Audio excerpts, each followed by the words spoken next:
সিজদায় গেছি, পায়ের নিচে জায়নামাজ, তাও গরম মানে না, তার নিচে দিয়েছি জুতা, তারপরেও গরম মানে না। কপালে যাওয়ার পরে মনে হলো পুষা পড়ে গেল।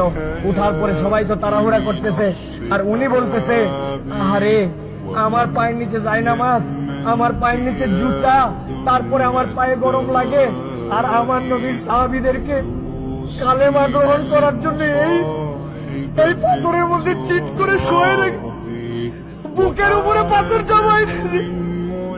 আমার নবীর সাহাবীদেরকে পাগলা উটের পিঠে বেঁধে এই মক্কার অলিগলিতে টেনে ইচ্ছড়ে বেড়াইছে। এই জায়গাতে তাদের বুকের উপরে পাথর চাপায় আগুনের মধ্যে দিয়ে দিছে। তাদের রক্তের বিনিময়ে ইসলাম পাইছি। আজকে আমি 2 রাকাত নামাজে পায়ের গোড়ালি গরম হয়ে যাচ্ছে জন্য কষ্ট হয়, এসিটা একটু কম ঠান্ডা মারে জন্য কষ্ট হয়, আমার মাথার উপরে যদি একটু গেলে সুন্দর ছাতা না থাকে কষ্ট হয়।